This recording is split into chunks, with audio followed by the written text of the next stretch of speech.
Welcome to the Beyond You podcast, where we have real conversations about healing, trusting yourself again, and building the kind of relationships that actually feel good. I'm Samantha, and if you've ever felt like you're just going through the motions, like you're doing all the right things but still feeling disconnected, you're in the right place. Because here we go beyond the surface, beyond the hurt, beyond the patterns that keep you stuck.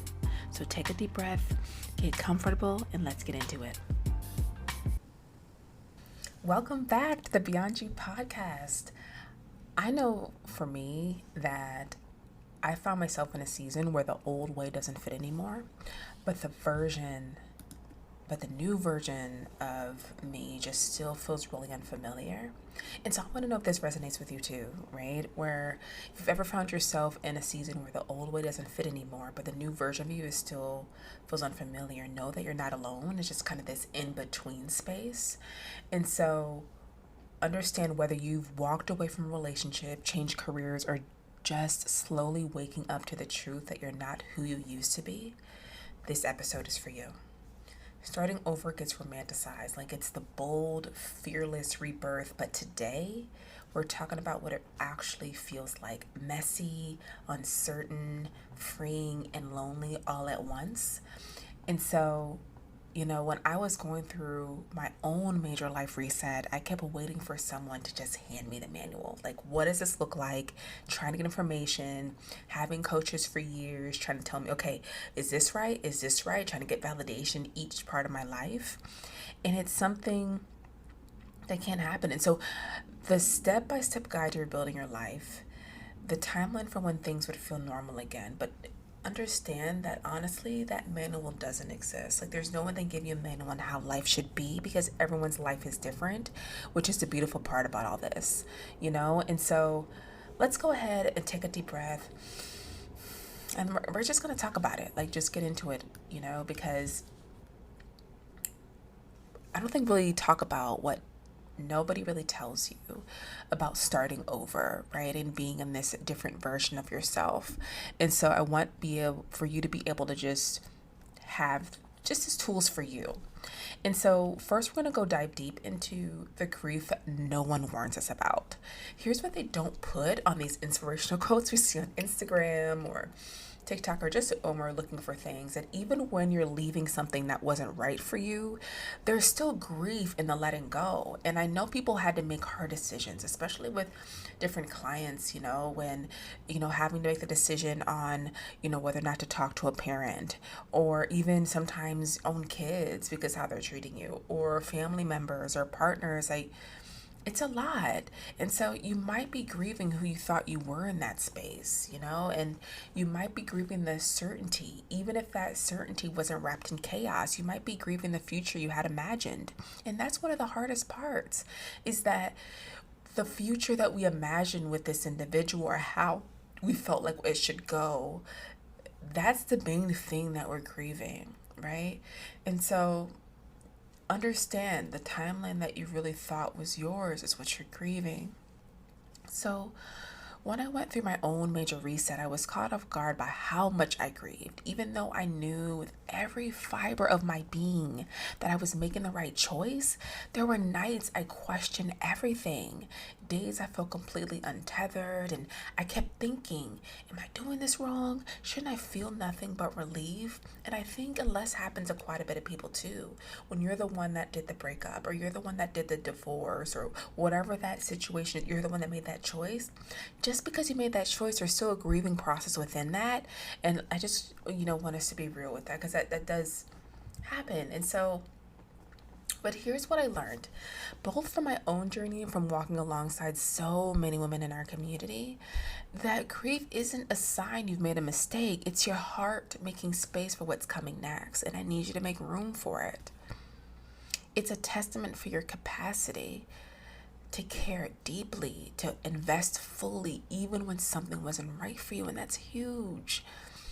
So if you're feeling that mix of liberation, of loss, clarity and confusion, excitement and mourning, like it's just this whole mix, I want you to know that's not just normal, it's necessary. It's part of the honoring the full spectrum of your experience. And I think that if we just allowed ourselves to know that with love does come hurt. And I say this a lot within my sessions, that understand that if you accept that with love does come hurt, there's nothing this crazy hurt here. It could be the fact that you want to go do laundry right now and they want to do it tomorrow. Those things hurt. I know they seem minor, but they do hurt as well. So I think we just go, the fact that we can get this loving experience within life is that that's something to kind of really take heed of. And so I think we go about, we think how love should be as far as this. And I don't blame ourselves, like through Disney and all the different happily ever afters. But I think the full experience of life is the fact that you can love. Because for real, and I know that, it can be hard to hear, but if you never want to hurt again, can I be real with you? You don't ever have to love again. You don't. And I know some of you are like, oh no, I don't want a life like that. Okay, cool. I fully respect that, but know that enjoying that love experience that you have is a part of the beautiful part of life, And so it's not saying that you won't hurt, but also knowing that because you're hurting is because how much you loved. So they kind of come one and the same, right? So here's what people don't talk about enough. Even if the thing you're leaving wasn't right for you, whether it was a toxic job or relationship or version of yourself, you still grieve it. You grieve who you were in that space. You grieve the certainty, even if it was chaos. You grieve the plan you had in your head, the timeline you thought you'd be following, and that grief, it can feel like failure. But it's not. It's just your heart making room for what's next. And so when I made the decision to completely change my life, I expected to feel immediate relief, freedom, certainty. Instead, I felt this messy mix of freedom and terror, clarity and confusion, excitement and grief, and sometimes all within the same hour. And I thought I was doing it wrong until I realized that this is what starting over actually feels like. Let's talk about the stories we're told about starting over, okay? That it's this clean break, one chapter closes, another opens, that once you made the decision, clarity follows immediately, that if it's the right choice, doubt won't be part of the journey. Right? That transformation happens in a neat, linear fashion. The reality of that, though, starting over is more like a spiral than a straight line. You'll revisit old feelings, old doubts, not because you're going backwards, though, but because healing happens in layers. And I think we want it to happen linear, and it just doesn't happen that way. And so I kind of describe it when just having sessions or in programs or anything, that the healing process just feels like this gradual thing. It's not like this overnight thing. It's one of those things where you might be something that used to trigger you before, it comes up and you're like, oh, I'm not upset with that anymore. It's this gradual process that you sometimes don't even realize until you actually pay attention and check in with yourself. And so know that oftentimes grief can feel like failure, but let's go into discomfort of being in the in-between. I think everyone, a lot of us, right, want to feel comfortable in all the situations, and I don't blame you, right? But I think honoring, that's why, I really talk about just being comfortable with uncomfortable, because you have to honor the in-between. And I know it feels lost and scary and messy, but it's necessary. So this is the part that doesn't make the Instagram reels, right? The days where you doubt everything, the awkward silence after you make the brave decision, the feeling of, did I make a mistake? And the truth is, you can't skip this part. You can't. Starting over is a stretch. It stretches your faith, it stretches your patience, and it stretches the relationship you have with yourself. But that stretch, that is how you grow. You're not regressing, you're being reassembled. And I want you to kind of think about it in that way. And can I tell you something that shocked me about my own journey? There were moments when I missed the old patterns, but it was comfortable, not because they were healthy, but because they were familiar. There were days I questioned everything, not because I'd made the wrong choice, but because uncertainty is part of the growth. And I know for me, especially back then before we had Google Maps, Oh, I hated uncertainty. Like, I hated being lost. It just was like a pet peeve of mine.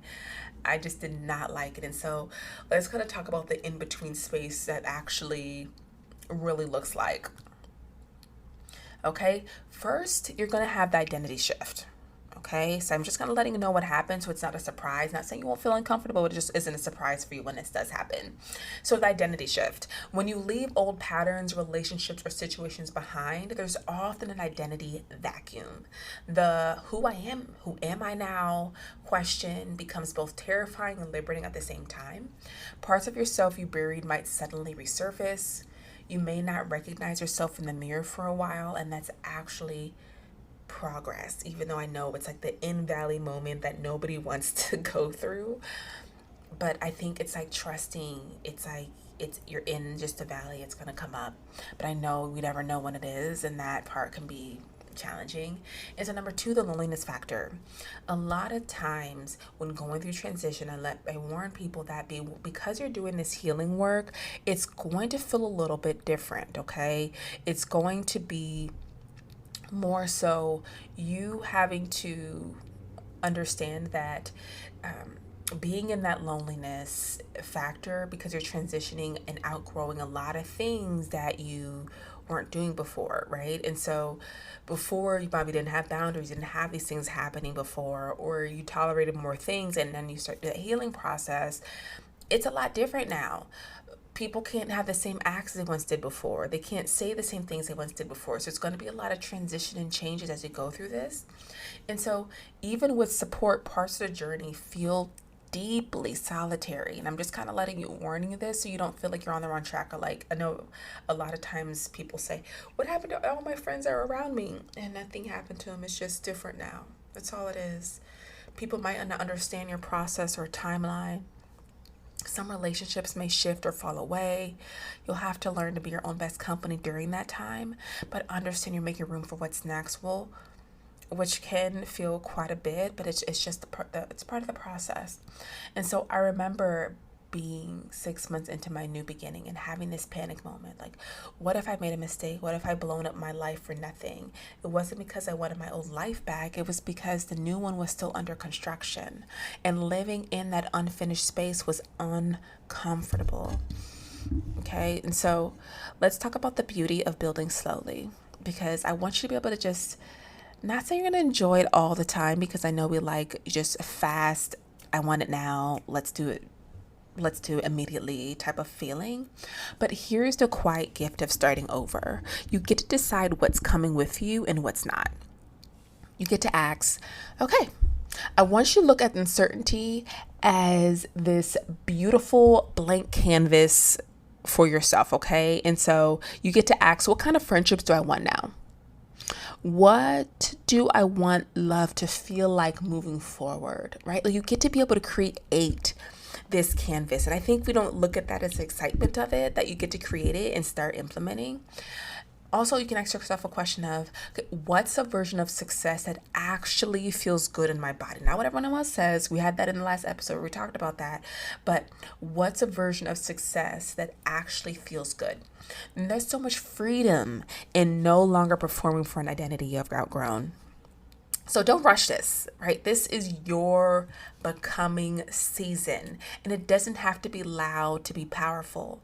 The unexpected gifts that come with starting over, let's break it down. Number one, you have the rediscovery magic, okay? You're finding parts of yourself you've forgotten. The joy of choice when everything is optional again. The thrill of trying new things without old expectations, the freedom to design your life intentionally, right? Like, I want you to look at this rediscovery as magic, as you get to decide on who this person is now. And that's the beautiful part of this process. Number two, you have the resilience evidence, okay? Each day becomes proof of your courage. Small wins build unshakable self-trust. Your relationship with yourself deepens. You start to trust your ability to handle whatever comes. One of the most unexpected gifts of my own reset was discovering joy in the simplest things. it was like my senses woke up again. Colors were brighter, food tasted better. I found myself laughing, like really laughing for what felt like the first time in years. Not because everything was perfect, but because I was finally present enough to notice the good. Okay, and so now I want to break it down into practical navigation tools. So now let's talk about how to actually navigate this journey, right? Number one, you have this patient practice, okay? And so creating a new relationship with time, celebrating micro progress, allowing for both forward movement and rest, right? There's times you're going to be moving, there's times you're like, I don't know what to do, or just like allowing yourself to just rest or recharge or whatever that feels good for you, and trusting the process when you can't see the outcome. And so understand the support system reset as well. Number two, identifying who can hold space for your transformation. So setting boundaries with those who demand the old you, right? Finding communities of fellow rebuilders, learning to ask for what you actually need.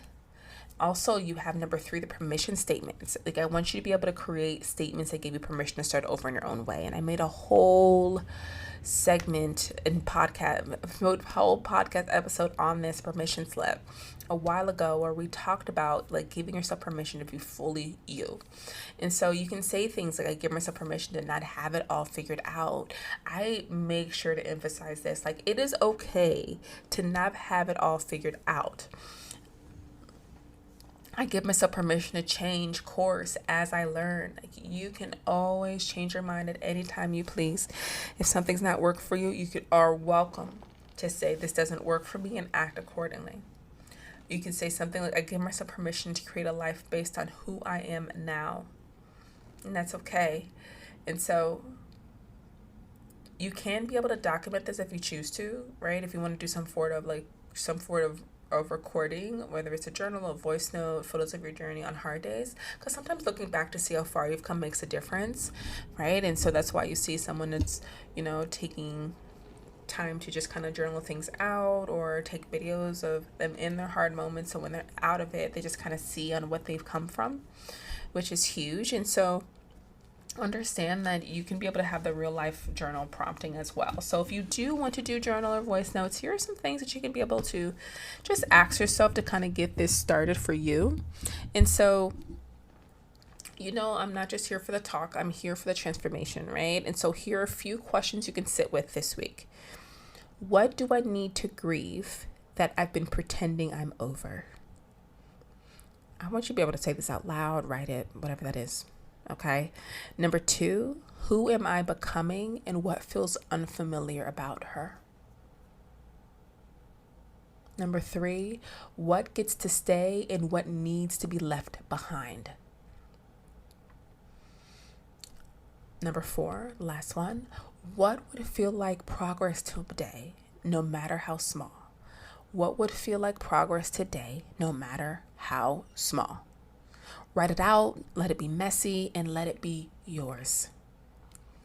These are the same questions I asked myself during my own rebuilding.